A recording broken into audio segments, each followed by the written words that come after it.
نحمده ونستعينه ونستغفره ونؤمن به ونتوكل عليه ونعوذ بالله من شرور أنفسنا ومن سيئات أعمالنا من يهده الله فلا مضل له ومن يضلله فلا هادي له ونشهد أن لا إله إلا الله وحده لا شريك له ونشهد أن سيدنا وسندنا وحبيبنا مولانا محمدا عبده ورسوله أرسله بالحق بشيرا ونذيرا وداعيا إلى الله بإذنه وسراجا منيرا قال الله تبارك وتعالى في القرآن المجيد والفرقان الحميد أعوذ بالله من الشيطان الرجيم بسم الله الرحمن الرحيم وإن يمسسك الله بضر فلا كاشف له إلا هو وإن يمسسك بخير فهو على كل شيء قدير وهو القاهر فوق عباده وهو الحكيم الخبير آمنت بالله صدق الله مولانا العظيم وصدق رسوله النبي الكريم ونحن على ذلك من الشاهدين والشاكرين والحمد لله رب العالمين وصلى الله على النبي وآله وأصحابه وسلم تسليما كثيرا كثيرا. قابل احترام بزرگوں و قابل قدر ملت کے نوجوان بھائیوں، عزیز دوستوں، سب سے پہلے اللہ رب العالمین کا میں شکر ادا کرتا ہوں کہ اللہ نے مجھے صحیح سلامت عافیت کے ساتھ صحت کے ساتھ دوبارہ گھر واپس کر دیے. اس میں آپ تمام حضرات کی دعاؤں، محبتوں اور کاوشوں کا بھی دخل ہے. بہت سے مرد عورتیں، خاندان کی، غیر خاندان کی، محلے والے، بہت سے لوگ میرے لیے دعائیں کی. آپ سب لوگوں کی دعاؤں کا نتیجہ ہے، اور خاص طور سے میرے اساتذہ اور شاگردوں نے بھی بہت سی دعائیں کی. ان سب کی دعاؤں کا نتیجہ ہے. اور ہماری والدہ محترمہ، ہماری بہنیں، بھائی اور گھر کے بہت سے افراد، خاندان والے راتوں میں اٹھ کر ہمارے لیے دعائیں کرتے تھے. ان سب کی دعاؤں کا نتیجہ ہے اللہ نے مجھ پر رحم کیا، کرم کیا، دوبارہ میں گھر واپس آیا. آج کی اس بیان میں دو چار باتیں مجھے عرض کرنی ہے. مجھے مستقل 8-10 دن تک مسلسل بخار رہا، سر میں درد رہا. شروع کے چند دن میں میڈیکل سے دعائیں لے کر کھاتا تھا، اور اس کے بعد محلے کے ڈاکٹروں سے، کلینک میں رابطہ کیا، ان سے بھی دوائیں لیے، انجیکشن لیے. وہی بات تھی کہ دوائیں کھاتے تو کم ہوتا، نہیں تو مسلسل سر میں درد اور بخار اور بے حد کمزوری محسوس ہوتی تھی. پھر ایک ڈاکٹر کے مشورے سے کووڈ-19 چیک کرانے کا ارادہ ہوا. انہوں نے بھی مشورہ دیا اور میں بھی ذرا گھبرا گیا تھا. 10 دن کے بعد میں نے چیک اپ کرایا. غالباً وہ ہفتے کا دن تھا، 27 تاریخ تھی جولائی کی.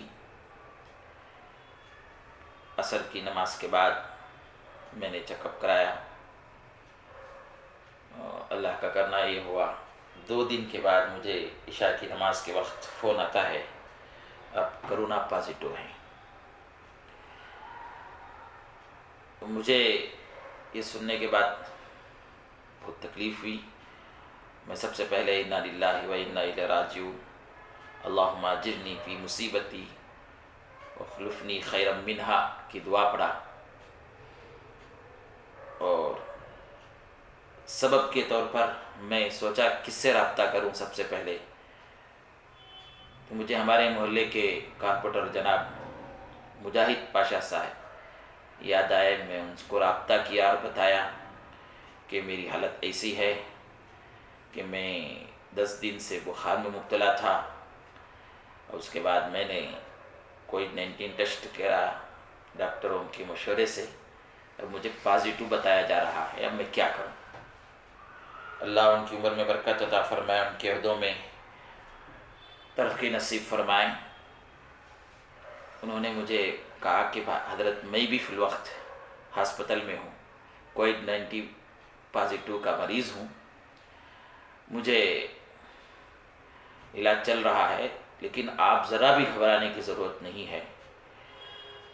میری حالت کو انہوں نے پوچھا، میں بتایا تو فرمایا کہ اس کی وجہ سے گھبرانے کی ضرورت نہیں ہے، آپ بے فکر ہو کر ہسپتال میں چلے جائیں۔ اگر آپ کہیں تو میں بورنگ ہسپتال میں ہمارے محلے کے ایک سماجی کارکن اجمل خان بھی پازیٹو میں مبتلا ہیں، وہ وہاں پر موجود ہیں، میں آپ کو وہاں کرا دوں گا، تھوڑا سا آپ کو سہولت ہو جائے گی۔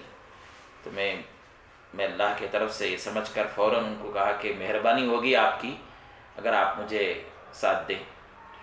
تو انہوں نے اپنی طرف سے کوشش کی ہے، BBMP کے والوں سے تعلقات قائم کیا، وہ کارپوریٹر ہیں، ان کی بات الحمدللہ وہاں پر چلتی بھی ہے۔ تو انہوں نے کہہ دیا کہ ہمارے حضرت کو میں اپنی طرف سے ہسپتال پہنچا دوں گا، آپ ایمبولینس لانے کی ضرورت نہیں۔ بہرحال انہوں نے اپنی کوشش سے حاجی پیارے جین صاحب کے بیٹے اور محلے کے ایک نوجوان عتیق صاحب کے ذریعہ مجھے ہسپتال پہنچائے۔ اب میرے ذہن و دماغ میں وہ پرانی باتیں لوگوں سے جو سنی ہوئی تھی گھوم رہی تھی، ایسا ہوتا ہے ویسا ہوتا ہے، اکیلا لے جا کے چھوڑ دیتے ہیں، اور بعض دفعہ ان کے ساتھ واقعات موت کے بھی ہو جاتے ہیں۔ مختلف لوگوں سے مختلف باتیں سنی تھی، گھبرایا ہوا تھا، لیکن اس حالت میں ہی اللہ کا نام لے کر میں ہسپتال پہنچا۔ وہاں پہنچنے کے بعد چونکہ میرے ہاتھ میں کووڈ-19 پازیٹو کا یہ نہیں تھا، پیپر نہیں تھا، ڈاکٹر سے رابطہ کرنے پر وہ کہتے ہیں کہ وہ ہاتھ میں نہیں دیتے، اور یہاں بغیر پیپر کے نہیں لیا جا رہا تھا۔ وہاں پر 1 گھنٹہ 1.5 گھنٹے تک مجھے باہر بیٹھنا پڑا۔ اس وقت بھی ہمارے مجاہد پاشا بڑے ساتھ دیے، انہوں نے اپنے طور سے کوشش کر کے اپنے اثر رسوخ کو استعمال کر کے واٹس ایپ کے ذریعہ ڈاکٹروں کو بھیجا رپورٹ، تو اس کے بعد مجھے لے کر گئے 7ویں فلور میں بورنگ ہسپتال میں 70 پر 3 وارڈ نمبر میں مجھے رکھا گیا۔ راستے میں جا رہا تھا، بہت پریشان تھا، کیسا کریں۔ ساتھ میں جو مجھے لے کر جا رہے تھے نرس، وہ بھی مسلمان تھی اتفاق سے، اور میں ان کو صدقے کے طور پر کچھ دے دیا۔ صدقے سے اللہ بہت سے مسائل حل کرتے ہیں۔ اس کے بعد مجھے پہلے سے وہاں پر اجمل خان تیار تھے، انہوں نے مجھے بیڈ وغیرہ کا بول کر اپنے ہی پاس قریب میں انتظام کر لیا، اللہ ان کو بھی جزائے خیر دیں۔ انہوں نے بڑی خدمت کی مجھے ہسپتال میں، لیکن ایک عجیب طرح کی بے چینی تھی، گھبرایا ہوا تھا، پتہ نہیں کیا ہوگا۔ وضو کرنے کی بھی مجھے اس وقت طاقت نہیں تھی۔ تیمم کرنے کے لیے میں باہر نکلا تو 2 آدمی کھڑ کر بات کر رہے تھے، اور وہ بھی کووڈ-19 پازیٹو کے مریض تھے۔ اس میں سے ایک آدمی غالباً 65 سال 70 سال کے تھے ہوں گے۔ ان کی زبان سے کلمہ نکلا جس کی وجہ سے میرے ایمان میں تازگی ہو گئی. وہ فون میں کسی کو بول رہے تھے کیسا جی منج انجیکشن ڈالتی کیسا جی ڈالتی منج انجیکشن انہوں یہ بار بار بول رہے تھے. اس کے بعد ان کی جملہ نکلا جب تک میرے اللہ کا حکم نہیں ہوتا انہوں انجیکشن مجھے ڈال سکتے نہیں کسی بھی قسم کا. اللہ کا جب تک حکم نہیں ہوتا نہیں ڈالتے ہو. اللہ کا حکم ہوا ڈال ڈالے تو میں مر جاتا ہوں, نہیں ہوا تو کوسا ڈاکٹر بھی کوسی نرس بھی مجھے ڈال سکتی. یہ ایک عام جملہ تھا. یہ ہر ایک ایمان والے کو معلوم ہے جب تک اللہ تعالیٰ کا حکم نہیں ہوتا کچھ نہیں ہوتا. لیکن اس وقت میں ہاسپٹل میں پہنچنے کے بعد مجھے 10 منٹ گزرے ہوں گے. میں بیگ وغیرہ رکھ کے میرے بیڈ میں سویا. مجھے یاد آیا عشاء کی نماز مجھے پڑھنا چاہیے.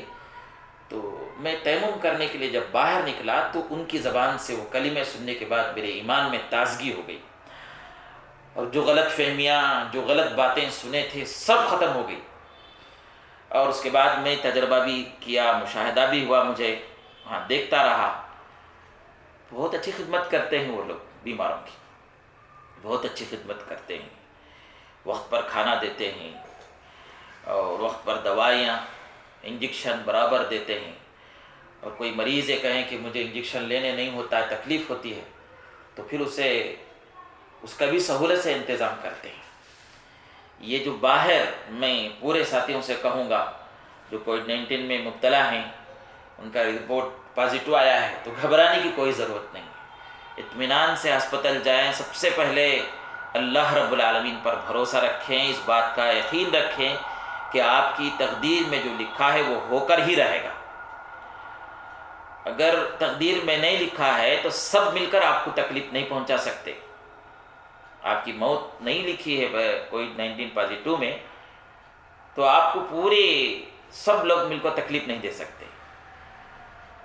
اگر لکھی ہے تو پھر اللہ تعالیٰ کے پاس ہم جائیں گے, شہادت کا مرتبہ ملے گا.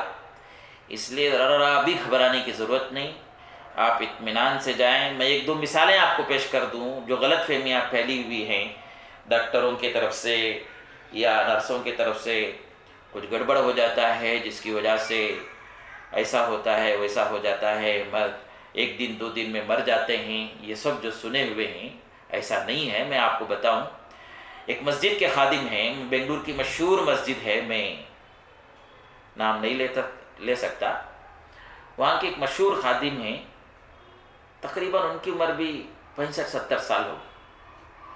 ان کو 21 دن تک ICU میں زیر علاج تھے, سانس میں تکلیف تھی 21 دن تک. 21 دن کے بعد ان کو اتفاق سے ہمارے وارڈ میں لایا گیا اور میرے ہی بیڈ کے پاس میں ان کو رکھا گیا. ان کی حالت ایسی تھی کہ وہ استنجا نہیں جا سکتے. ان کو پیمپس حگیز بنایا جاتا تھا اور استنجا کے لیے پیشاب کے لیے ان کے لیے پائپ لگا دیا گیا تھا.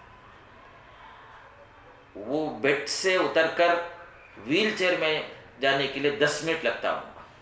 موٹے تھے, اونچے تھے آدمی, لیکن میں دیکھتا تھا میرے آنکھوں سے باقاعدہ ان کو نرس اور خادم لوگ جو ہے پکڑ کے اتارتے, ان کو استنجا خانہ تک لے جاتے اور ان کو ان کا ڈریس وغیرہ بدلا کر پھر لا کے ان کو اطمینان سے رکھتے. مجھے یہ کہنا یہ ہے کہ اگر وہ انجیکشن وغیرہ ڈال کے موت کے حالت میں پہنچا دیتے ہیں یا مار دیتے ہیں جیسا سنتے ہیں, تو وہ آدمی کا کوئی اثر رسوخ نہیں, کوئی بڑا آدمی نہیں. دنیاوی اعتبار سے اللہ کے پاس ان کا کیا مقام ہے معلوم نہیں, دنیاوی اعتبار سے کچھ بھی ان کا اثر رسوخ نہیں, کوئی پوچھنے والا نہیں. اس کے باوجود ان کے ساتھ ایک دیکھ بھالی ہو رہی ہے. اور ایک آدمی آئے, ان کا پیر شوگر کی وجہ سے پورا سڑ گیا ہے, ان کا خون ٹپک رہا ہے ان کے پیروں سے, اور میرے جیسا آدمی ان کو دیکھ نہیں سک رہا ہے, ایک دم گھناؤٹ محسوس ہو رہی ہے. لیکن نرس لوگ آئے, خادم لوگ آئے, ان کے پیر کو پکڑتے ہیں اپنے ہاتھوں سے اور باقاعدہ نرسنگ کر کے ان کو اطمینان پہنچا کر جا رہے ہیں. اور ایک آئے, ایک بوڑھا آدمی میرے خیال سے اس کی عمر 70-80 سال ہوگی، مینٹل ہے، دیوانہ ہے. اور اس کا پوترا آیا 18-19 سال کا، وہ بھی دیوانہ ہے. دونوں کو بھی بازک بازک سلائے، پوری رات وہ نرسوں کو پکارتے ہیں، سسٹر کر کے پکارتے ہیں. وہ آتے ہیں، ان کا کیا ہے، دیکھ بھالی کرتے ہیں، جاتے ہیں. تو مجھے یہ کہنا ہے، اصل کسی وجہ سے آپ کو پازیٹو آ گیا ہے، آپ کو ہسپتال لے جا رہے ہیں، تو گھبرانے کی ضرورت نہیں ہے، بالکل گھبرانے کی ضرورت نہیں. آپ ہسپتال جا رہے ہیں، آپ کا باقاعدہ وہاں علاج ہوتا ہے، صبح میں، شام میں، دوپہر میں باقاعدہ آپ کے ساتھ انجیکشن گولیاں دیتے ہیں، کھلاتے ہیں. کھانا بھی پابندی سے آتا ہے، ہسپتال کے جانب سے بھی آتا ہے. صبح میں چائے کافی کا انتظام بھی رہتا ہے. کوئی گھبرانے کی ضرورت نہیں. آپ اطمینان سے جائیے، اللہ سے دعا کرتے رہیے، پہلے سے زیادہ اللہ تعالیٰ سے تعلق مضبوط کیجیے. وہاں جانے کے بعد نمازوں کا اہتمام کیجیے. نماز کا اہتمام کرنے سے، میں جس ہسپتال میں تھا، بورنگ ہسپتال میں، کوئی رکاوٹ نہیں. الحمدللہ 2 جمعے کی نماز میں نے وہاں پر پڑھائی ہے، اور میرے پیچھے بہت سے لوگ جمعے کی نماز کا اہتمام بھی کیے. جمعے کے شرائط پائے جا رہے تھے الحمدللہ، تو باقاعدہ ہم لوگ جمعے کی نماز پڑھتے تھے. اسے کوئی گھبرانے کی ضرورت نہیں. آپ اطمینان سے جائیے، جو ہوگا وہ اللہ تعالیٰ کو جو منظور ہوگا وہی ہوگا. جو لوگ ڈراتے ہیں، خوف دلاتے ہیں، ایسی کوئی بات نہیں. ہاں، دوسری بات مجھے یہ عرض کرنی ہے، آپ کے گھر کا، آپ کے خاندان کا، آپ کے محلے کا آدمی کوئی 19 پازیٹو میں چلا گیا ہے، ہسپتال میں ایڈمٹ ہے، تو 2 باتیں اس کے سامنے رہتی ہیں. یہ کہ وہاں پہنچنے کے بعد اسے آپ لوگوں کی طرف سے خاص طور سے فون سے رابطہ کرنا چاہیے. ان کو حوصلہ بلند کرنے کی باتیں، تسلی کی باتیں کرتے رہنا چاہیے. خاص کر آپ محلے کے بڑے ہیں، خاندان کے بڑے ہیں، آپ کا فون ان کو جاتا ہے، تو فون سے بات کرنے کے بعد ایک 10 منٹ 15 منٹ تک وہ سوچتے رہتا ہے کہ فلاں کی طرف سے فون آیا تھا، مجھے تسلی دی گئی. وہ آپ کے الفاظوں پر غور کرتا رہتا ہے، کیا بات ہوئی، کیا بول رہے تھے مجھے. فون میں بات کر لیتا ہے اس کے بعد، لیکن آپ غور کرتا رہتا ہے. اکیلا رہتے نا، وہاں پر کوئی زیادہ نہیں، 2-4 ساتھی رہتے ہیں، 10 ساتھی رہتے ہیں، وہ الگ الگ اپنے بیڈوں میں سوتے رہتے ہیں. لیکن فون میں بات کرنے کے بعد دماغ میں وہی بات چلتی رہتی ہے، کیا مجھے کہا گیا، مجھ سے کیا بات ہوئی، کون مجھ سے بات کرے، ان کا کیا مقام ہے. اگر آپ محلے کے بڑے ہیں، خاندان کے بڑے ہیں، تو ان کو ایک عجیب طرح کی حوصلہ ملتا ہے. اس لیے میں خاندان کے بڑوں سے، محلے کے بڑوں سے کہوں گا کہ آپ کے محلے سے، آپ کے خاندان سے کوئی آدمی اس بیماری میں مبتلا ہو کر جاتا ہے، تو آپ ان سے فون میں ایک دن میں 1 مرتبہ تو بھی رابطہ قائم کریں، ان کو تسلی دیں، حوصلہ بلند کریں. ہاں، البتہ جو لوگ ICU میں زیر علاج ہیں، ان کا حال ہی ذرا خراب رہتا ہے، ان کو آپ فون میں شاید بات نہیں کر سکتے ہوں گے. لیکن گرین زون میں جو رہتے ہیں، آرنج زون میں جو رہتے ہیں، آپ ان سے بات کر سکتے ہیں فون میں. ICU میں جو ہوتے ہیں ان کی طرح بات کرنا ذرا مشکل ہوتا ہوگا شاید، اس کا مجھے علم ٹھیک سے نہیں ہے. لیکن یہ 2 زون میں جو ہوتے ہیں ان سے آپ بات کر سکتے ہیں. آپ کی بات سے بہت تسلی، بہت سکون ملتا ہے.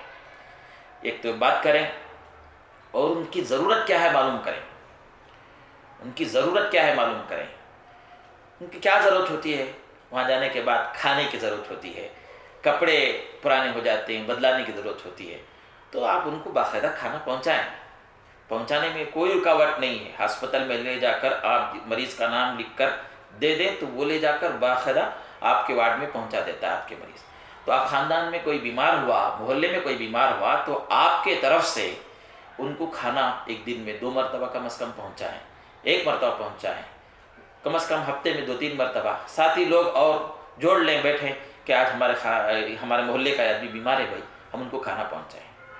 عیادت مریض کہتے ہیں اس کو. حدیث میں اس کی بڑی فضیلت بیان کی گئی ہے. ترمذی شریف کی روایت ہے، کتاب الجنائز میں باب عیادت المریض میں ہے، اللہ کے نبی علیہ السلام نے فرمایا، کوئی شخص صبح کے وقت میں کسی مریض کی عیادت کے لیے پہنچتا ہے تو 70,000 فرشتے اس آدمی کی مغفرت کی دعائیں کرتے ہیں. کتنے فرشتے؟ 70,000 فرشتے اس کے لیے دعائیں کرتے ہیں۔ پھر شام کے وقت میں اگر وہ عیادت کے لیے جاتا ہے، شام کے وقت میں وہ عیادت کے لیے جاتا ہے تو صبح تک 70,000 فرشتے اس کے لیے مغفرت کی دعائیں کرتے ہیں۔ پھر حدیث کا آخری جملہ ہے، اللہ کے نبی علیہ الصلوۃ والسلام نے فرمایا اللہ تعالیٰ جنت کے باغوں میں سے ایک باغ اس آدمی کے لیے جو عیادت کے لیے پہنچتا ہے اس کے لیے متعین کر دیتے ہیں۔ عمل چھوٹا ہے، ثواب اور اجر بہت زیادہ ہے۔ اس لیے جو کووڈ-19 میں ہر ایک مریض کے ساتھ ایسا ہونا چاہیے، لیکن یہ مریض کا جو ہے ذرا خاص توجہ کے ساتھ ہونا چاہیے، کیونکہ اس کے ساتھ جو سلوک ہوتا ہے اسے ایمبولینس سے بٹھا کر لے جاتے ہیں تو آدھی جان اسے وہیں پر نکل جاتی ہے۔ پھر اس کے ساتھ وہاں جانے کے بعد اس کے وہ ڈاکٹر نرس یا عجیب غریب لباسوں میں رہتے ہیں۔ ابھی آدمی وہاں جاتا ہے، پہلے سے بہت سی باتیں سن رہتا ہے، اسے حوصلے کی، ہمت دینے کی، تسلی دینے کی بات اور اس کی خدمت ختم کرنا، پھر 5 منٹ میں ختم۔ تو یہ خدمت ان کے لیے خدمت کرنا چاہیے۔ کچھ بھی نہیں ہوتا ہے بھائی وہاں جانے سے، وہاں ہاسپٹل آپ کے گھروں سے زیادہ محفوظ ہے، اس لیے کہ وہاں سینیٹائزر مارے رہتے ہیں، باقاعدہ وہاں پر جراثیم مارنے کی دوائیں مارے رہتے ہیں، صبح شام مارتے رہتے ہیں، اس لیے آپ پر پہنچنے میں کوئی پریشانی، آپ کو پھل فروٹ کھانا ان کو پہنچاتے رہنا چاہیے۔ لوگ فون کرتے ہیں، فون کر کے کیا تم ضرورت ہے تو بولو۔ غیرت مند آدمی نہیں بولتا ہے، غیرت آدمی جو ہے نہیں بولتا ہے مجھے یہ ضرورت ہے بول۔ آپ کو معلوم ہے، آپ بھی انسان ہیں، ایک بیمار کے لیے کیا کیا ضرورت ہوتی معلوم ہے۔ کیا بولیں ان کو، میں اس دوپہر میں آج کھانا لے کر آؤں، دوپہر میں آج پھل فروٹ لا رہا ہوں، آپ دوسرا انتظام مت کرو۔ یہ سیدھا آپ ان کی طرف سے پیغام پہنچائیں، ان کو کہیں کہ میں لے آ رہا ہوں۔ ایک تو یہ کام ہوتا ہے، مریض کے ساتھ فون میں بات کریں، ایک دن میں 1 مرتبہ 2 مرتبہ ان سے فون میں بات کریں۔ خاص کر آپ محلے کے مقام رکھتے ہیں اور خاندان میں مقام رکھتے ہیں تو آپ کی بات سے ان کو بہت تسلی ہوگی۔ مجھے الحمدللہ بہت فون آتے تھے ہمارے اساتذہ کی طرف سے، ہمارے شاگردوں کی طرف سے، خاص کر مفتی مولانا ابوالکلام صاحب دامت برکات محمد فیوزم میرے استاد ہیں، سیلم سے فون کرتے تھے مجھے باقاعدہ، اور مفتی شیب اللہ خان صاحب سے بھی فون آئے تھے، کئی مرتبہ بات ہوئی، اور میرے بھائی میرے بہت سے لوگ بات کرتے تھے، مجھے تسلی ہوتی تھی۔ میرا مسئلہ نہیں تھا وہ، میں دوسرے مریضوں کو دیکھتا تھا، ان کے لیے پریشان رہتے تھے وہ لوگ، ان کی طرف سے کوئی خاندان کی طرف سے فون نہیں آتا تو پریشان ہو جاتے۔ تو ایک کام کریں، فون سے رابطہ کریں ان سے، ان کے کھانے پینے کی ضرورت پہ، کپڑوں کی ضرورت جو ہے وہ باقاعدہ ان کو پہنچاتے رہے۔ ہاسپٹل میں کھانا آتا ہے، سب کو معلوم ہے، گھر کے کھانے سے ہاسپٹل کے کھانے میں فرق رہے گا۔ شروع میں 1-2 دن کھانا نہیں ہوتا ہے، اس کے بعد آدمی جو ہے صحت مند جب ہونے لگتا ہے تو اسے کھانے کی پینے کی ضرورت ہے، تو وہ کام کریں۔ ایک کام تو یہ ہوا۔ تیسری بات یہ ہے، خاص طور سے اسے دھیان دے کر سنیں، 2-3 منٹ میں بات ہوگی، ہے خاص طور سے سنیے کہ جب یہاں سے مریض کو کووڈ-19 کے مریض کو لے جاتے ہیں تو اس وقت پڑوسیوں کا یہ حق بنتا ہے کہ ان پڑوسی کو جب اسے ایمبولینس میں بٹھا کر لے جاتے ہیں تو آپ ان کے دم قریب نہیں جا سکتے، ہاتھ نہیں ملا سکتے، تو ذرا فاصلے میں رہ کر ہی ان سے یہ کہیں کہ بغیر گھبرائے کہ آپ جاؤ، تمہارے بیوی بچوں کا، تمہارے ماں باپ کا ہم خیال رکھیں گے انشاءاللہ۔ یہ ان کو کان میں بات پڑے جیسا بولیں، جاتے وقت جو ہے خاص طور سے بات کہیں ان سے کہ آپ جا رہے ہیں، کوئی بات نہیں، آپ کے گھر کے بچوں کا ہم خیال رکھیں گے، مستورات کا ہم خیال رکھیں گے، بوڑھوں کا ہم خیال رکھیں گے، ان کے کھانے پینے کی ضرورتیں ہم پورا کریں گے، آپ ذرا بھی گھبراؤ نہ، آرام سے جاؤ، ہم تمہارے بھائی ہیں، یہ ان کو کہہ کر بھیجیں۔ عام طور پر ایسا یہ ہوتا ہے، مجھے معاف کیجیے گا، میں دیکھنے میں مجھے یہ ملا ہے کہ جب اسے ایمبولینس سے بٹھا کر لے جاتے ہیں تو بہت سے لوگ گھر کے چھتوں پر کھڑ کے اس کا ویڈیو لیتے ہیں اور اسے دیکھ کر ایسا بھاگتے ہیں، اسے اس کے گھر والوں کو دیکھ کر جیسا شیر کو دیکھ کر بھاگ رہے ہیں، سانپ کو دیکھ کر بھاگ رہے ہیں، ایسا ڈرتے ہیں، ایسا گھبراتے ہیں۔ غلط بات ہے، یہ ہرگز نہیں ہونا چاہیے۔ خاص کر پڑوسی اور جس گلی میں وہ رہتے ہیں وہ گلی والے سب مل کر ان کو تسلی دے کر بھیجیں، وہ دعائیں دے گا۔ یاد رکھو، مریض کی دعائیں اللہ تعالیٰ قبول کرتے ہیں۔ اگر آپ جو ہے اسے گھبرا کر بھیجے، آپ اسے دیکھ کر شیطان کو دیکھ کر بھاگنے کی طرح، چور کو دیکھ کر بھاگنے کی طرح، یا کہ سانپ کو شیر کو دیکھ کر بھاگنے کی طرح بھاگیں گے، گھر خالی کر کے بھاگیں گے تو گھبراتے ہوئے جائے گا۔ اللہ میری بیوی کا کیا ہوگا، میرے بچوں کا کیا ہوگا، میری ماں باپ کا کیا ہوگا، ان کو کون دیکھ لے گا، یہ بہت گھبرا جاتا ہے۔ اور ہو سکتا ہے اس وقت وہ پریشان ہو کر کچھ آپ کی طرف کلمے ایسے کہہ دیں تو وہ اثر ہو جائیں گے۔ اس لیے آپ جو ہے گھبرانے کی ضرورت نہیں ہے، آپ گھر بلڈنگ چھوڑ کے بھاگنے کی بھی ضرورت نہیں ہے، آپ وہیں پر رہو اور ان کے گھر میں جو لوگ ہیں ان کی مدد کرو، ان سے بھی کہو کہ آپ گھبراؤ کو چلے گئے لوگ آپ کے گھر کے مرد بنے، آپ کے گھر کے بڑے چلے گئے ہیں تو کوئی گھبرانے کے نہیں، ہم سب آپ کے بھائی ہیں، ہم سب آپ کی بہنیں ہیں، آپ کا ہم ساتھ دیں گے بول کے اطمینان کریں۔ الحمدللہ میرے ساتھ تو اچھا سلوک ہوا، میں یہ نہیں کہتا کہ میرے شاگرد میں سے جناب ثقلین ہیں اور ابراہیم بھائی ہمارے گلی کے رہتے ہیں، انہوں نے مجھے ہمارے گھر والوں کو باقاعدہ ایک دن میں 2 مرتبہ 3 مرتبہ کھانا پہنچاتے تھے ہمارے گھر والیوں کو، کیونکہ وہ لوگ باہر بھی نہیں آ سکتے، ترکاری خرید نہیں سکتے، وہ ہوم کوارنٹین کر دیا جاتا ہے، سیل مار دیا جاتا ہے تو وہ نہیں نکل سکتے ہیں، تو باقاعدہ ان کی طرف سے مجھے انتظام رہا، یہ اللہ کی مدد میرے ساتھ رہی، محلے والوں کی میرے ساتھ مدد رہی، محلے کے بہت سے لوگ مجھے فون کر کے بولتے گھر میں کیا پہنچانا، یہ سب میرے ساتھ ہوا۔ میرا معاملہ نہیں کہہ رہا ہوں میں، دوسرے مریضوں کا میں جو دیکھا ان کا حال ہے کہ ان کو جو ہے ویسے پریشانی ہوتی ہے۔ اللہ کے واسطے آپ اس مریض کو دیکھ کر گھبرا کر بھاگنا نہیں چاہیے۔ آپ کو ڈر ہے بیماری لگے گی تو آپ فاصلے میں رہیے، فاصلے میں رہ کر ان سے کہیے کہ آپ اطمینان سے رہو، آپ کے گھر والوں کو ہم دیکھیں گے، ہم خدمت کریں گے، اللہ تعالیٰ آپ کو بیماری سے بچائے گا کر کے ان کو تسلی دے کر بھیجو۔ ان کے گھر والوں کی باقاعدہ ان کے جانے کے بعد نگرانی کرو اور باقاعدہ معلوم کرو یہ گلی میں ایسا ہو گیا ہے، گلی میں فلاں گھر میں ایسا ہوا ہے، تو آپ پورے گلی والے مل کر ان کو روزانہ ایک آدمی کھانا ان کے گھر بھیجو، ان کی خدمت کیا ہے ان کی کرو، ان کی دیکھ بھالی کرو، اللہ تعالیٰ اس کا بہت بڑا اجر دے گا آپ کو۔ یہ چھوٹی موٹی خدمت نہیں ہے، لوگ سمجھتے ہیں نماز پڑھنا عبادت ہے، تہجد پڑھنا عبادت ہے، بہت صحیح عبادت ہے، نماز پڑھنا بہت عبادت ہے، روزہ بہت بڑی عبادت ہے، حج بہت بڑی عبادت ہے، حج زکوٰۃ بہت بڑی عبادت ہے، راتوں میں تہجد میں اٹھ کر نماز پڑھنا بہت بڑی عبادت ہے، لیکن اس طرح کے مستحق لوگوں کی مدد کرنا بہت بڑی عبادت ہے۔ یہ لوگ عام طور پر اس میں کوتاہی کر رہے ہیں۔ میں پھر دوبارہ کہوں گا، کسی کووڈ-19 مریض کو دیکھ کر بھاگنے کی ضرورت نہیں، اسے نفرت مت کرو، اگر نفرت کریں گے تو اللہ ناراض ہو جائے گا۔ اسے یہ بھی کہنے کی ضرورت نہیں کہ پکڑ کر لے کر گئے، اٹھا کر لے کر گئے، یہ نہیں کہنا چاہیے۔ مریض کو لے کر گئے ہیں، ہم سب کی ذمہ داری ہے، محلے والوں کی، ہم سب خاندان والوں کی ذمہ داری ہے کہ اس کو لے جانے کے بعد گھر میں جو لوگ موجود ہیں ان کی دیکھ بھالی کریں، ان کا خیال رکھیں، ان کی ضرورتوں کو پوری کریں، ان کے کیا کیا حاجتیں ہیں ان کو پوری کرنے کی پوری کوشش کریں۔ اللہ رب العالمین اس سے خوش ہو کر بیماری سے تم کو بچائیں گے اور اللہ تعالیٰ اس کے دنیا میں بھی اجر عطا کریں گے، آخرت میں بھی عطا کریں گے۔ اگر آپ گھر چھوڑ کر بلڈنگ چھوڑ کر بھاگیں گے، ان کو دیکھ کر نفرت کریں گے، ان کو دیکھ کر گھبرائیں گے تو اللہ اس سے ناراض ہو جائیں گے۔ اس لیے میں آپ تمام سے گزارش کروں گا، کوئی ایسا آدمی ہو تو اس کی مدد کریں۔ اور بھی بہت سی باتیں ہیں، انشاءاللہ وقتاً فوقتاً آپ کے سامنے بات کروں۔ اللہ تعالیٰ جو عافیت کے ساتھ صحت کے ساتھ مجھے گھر واپس کر دیا، یہ اللہ کا بہت بڑا شکر ہے، آپ سب لوگوں کی دعا ہے۔ اللہ تعالیٰ آپ کو مجھے آئندہ اس طرح کے حالات پیش آنے سے حفاظت کرے، ساری امت مسلمہ پر رحم و کرم کا معاملہ فرما کر، ساری انسانوں پر رحم و کرم کا معاملہ فرما کر اللہ تعالیٰ اس بیماری کو ختم فرمائے۔ وآخر دعوانا الحمدللہ۔